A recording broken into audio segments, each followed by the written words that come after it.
Cynicism, philosophy. Cynicism, ancient Greek, kinismos, is a school of thought of ancient Greek philosophy as practiced by the Cynics, ancient Greek, Cynici, Latin, Cynici. For the Cynics, the purpose of life is to live in virtue, in agreement with nature. As reasoning creatures, people can gain happiness by rigorous training and by living in a way which is natural for themselves, rejecting all conventional desires for wealth, power, and fame, and even flouting conventions openly and derisively in public. Instead, they were to lead a simple life free from all possessions. The first philosopher to outline these themes was Antisthenes, who had been a pupil of Socrates in the late 400 BC. He was followed by Diogenes, who lived in a ceramic jar on the streets of Athens. Diogenes took cynicism to its logical extremes, and came to be seen as the archetypal Cynic philosopher.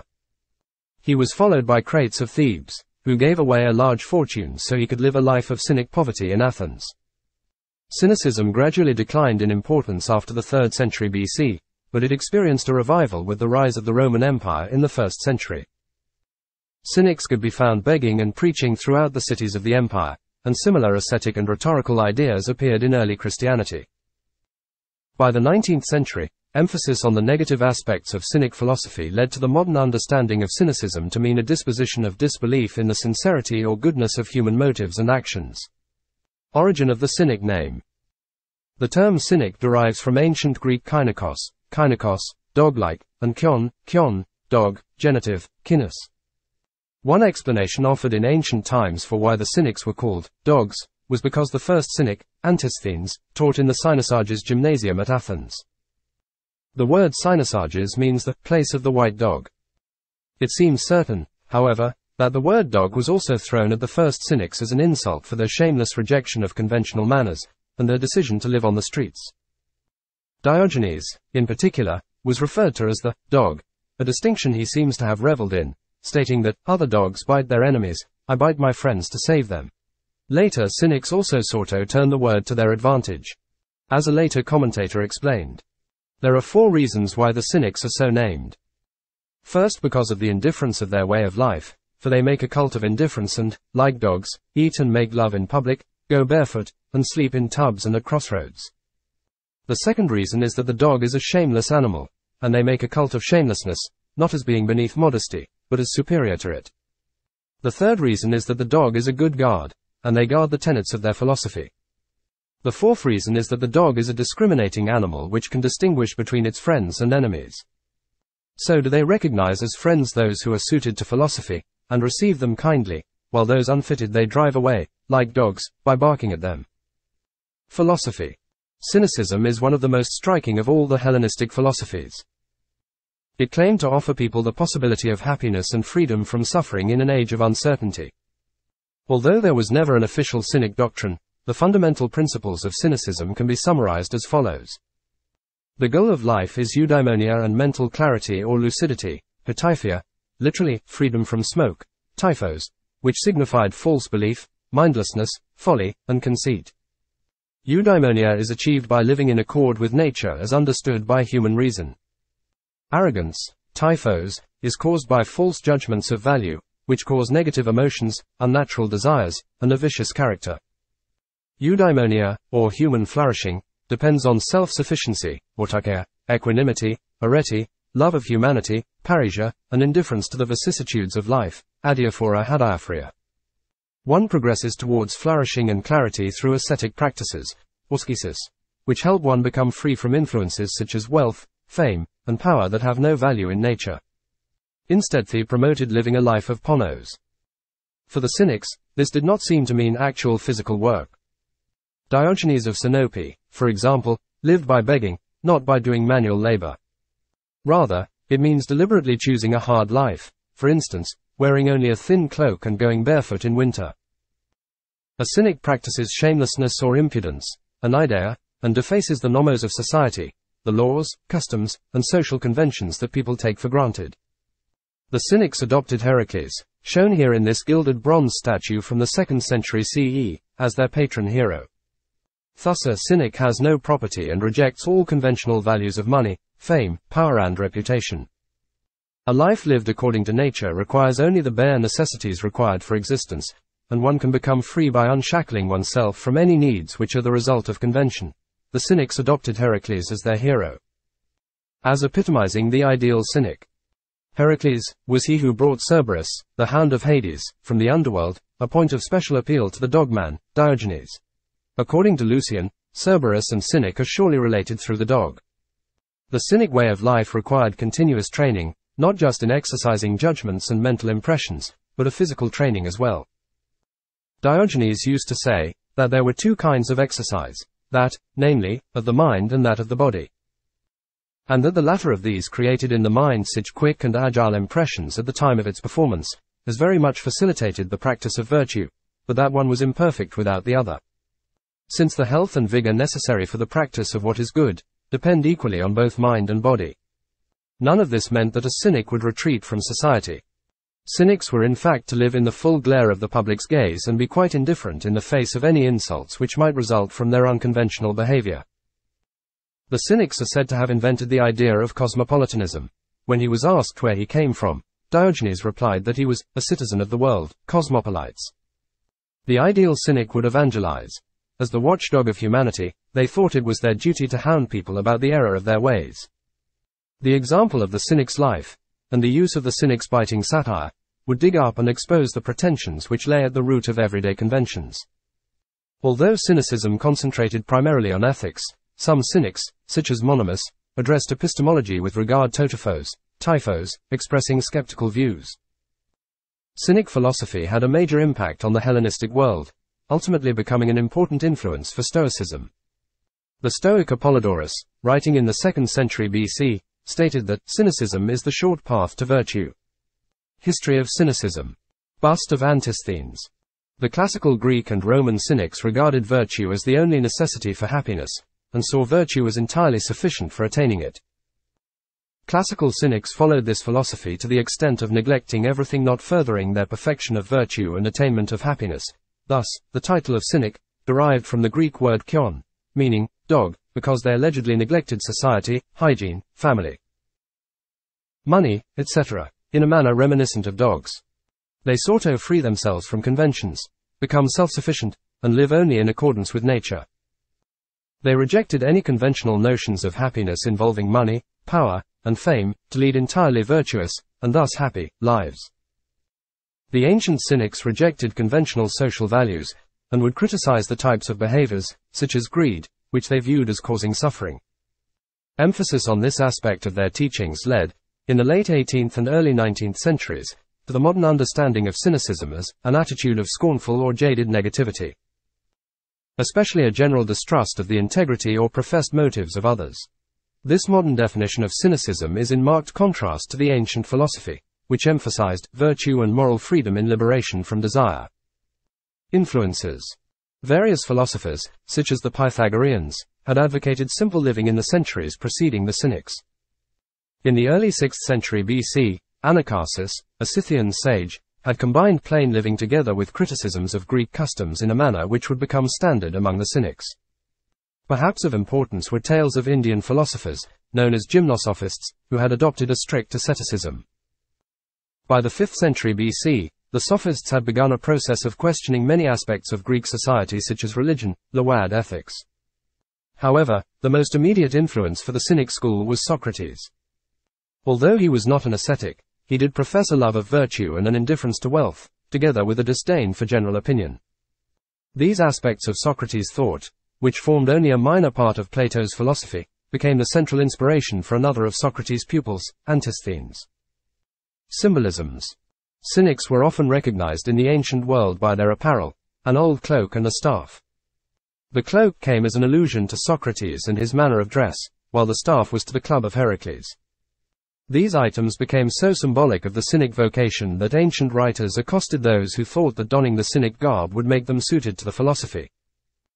In the social evolution from the archaic age to the classical, the public ceased carrying weapons into the polis.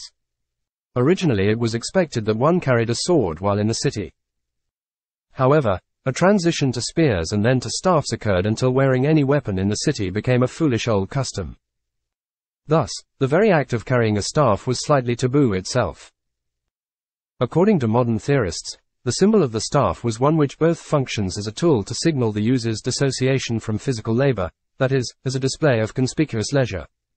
And at the same time it also has an association with sport and typically plays a part in hunting and sports clothing. Thus, it displays active and warlike qualities, rather than being a symbol of a weak man's need to support himself. The staff itself became a message of how the cynic was free through its possible interpretation as an item of leisure, but, just as equivalent, was its message of strength, a virtue held in abundance by the cynic philosopher. Antisthenes. Main article, Antisthenes. The story of cynicism traditionally begins with Antisthenes, circa 445–365 BC, who was an older contemporary of Plato and a pupil of Socrates. About 25 years his junior, Antisthenes was one of the most important of Socrates' disciples. Although later classical authors had little doubt about labeling him as the founder of cynicism, his philosophical views seem to be more complex than the later simplicities of pure cynicism. In the list of works ascribed to Antisthenes by Diogenes Laertius, writings on language, dialogue and literature far outnumber those on ethics or politics, although they may reflect how his philosophical interests changed with time. It is certainly true that Antisthenes preached a life of poverty. I have enough to eat till my hunger is stayed, to drink till my thirst is sated, to clothe myself as well, and out of doors not even Callias there, with all his riches, is more safe than I from shivering, and when I find myself indoors, what warmer shirting do I need than my bare walls? Diogenes of Sinope. Diogenes, circa 412–323 BC, dominates the story of cynicism like no other figure. He originally went to Athens, fleeing his home city, after he and his father, who was in charge of the mint at Sinope, got into trouble for falsifying the coinage. The phrase, defacing the currency, later became proverbial in describing Diogenes' rejection of conventional values. Later tradition claimed that Diogenes became the disciple of Antisthenes, but it is by no means certain that they ever met. Diogenes did however adopt Antisthenes' teachings and the ascetic way of life, pursuing a life of self-sufficiency, autarkeia, austerity, ascesis, and shamelessness, anideia. There are many anecdotes about his extreme asceticism, sleeping in a tub, his shameless behavior, eating raw meat, and his criticism of conventional society, bad people obey their lusts as servants obey their masters. And although it is impossible to tell which of these stories are true, they do illustrate the broad character of the man, including an ethical seriousness. Crates of Thebes. Crates and Hypatia, an antique fresco from Rome. Crates of Thebes, circa 365 c. 285 BC, is the third figure who dominates Cynic history. He is notable because he renounced a large fortune to live a life of Cynic poverty in Athens.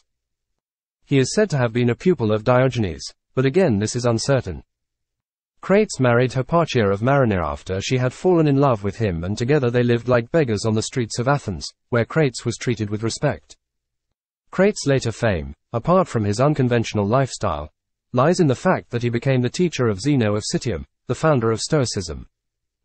The Cynic strain to be found in early Stoicism, such as Zeno's own radical views on sexual equality spelled out in his Republic, can be ascribed to Crates' influence. Other Cynics. There were many other Cynics in the 4th and 3rd centuries BC, including one Cycritus, who sailed with Alexander the Great to India, the skeptic Monomus, the moral satirist Bion of Borysthenes, the diatribist Teles and Menippus of Gadara.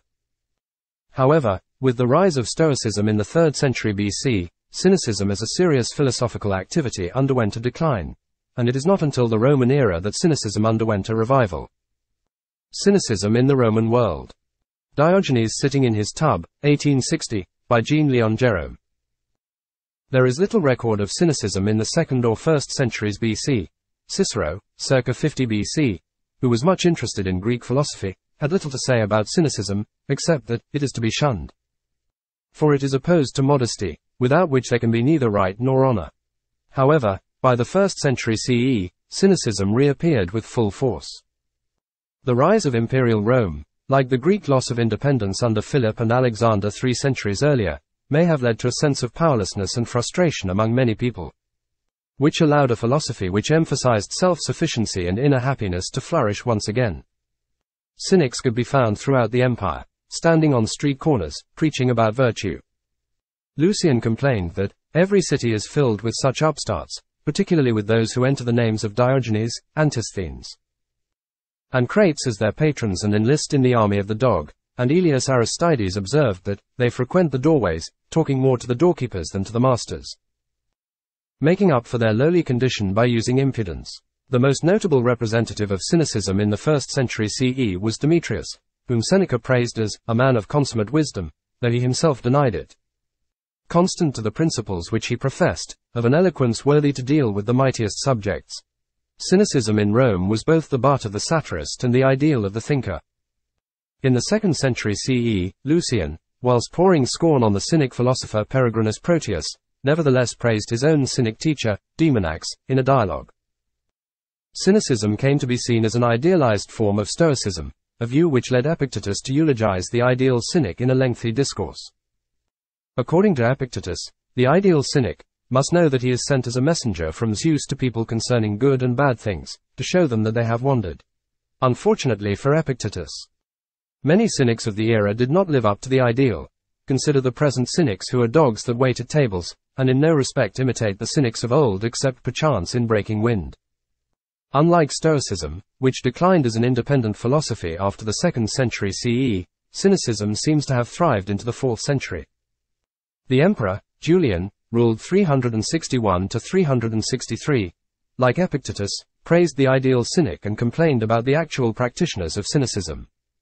The final Cynic noted in classical history is Sallustius of Emesene, the late 5th century.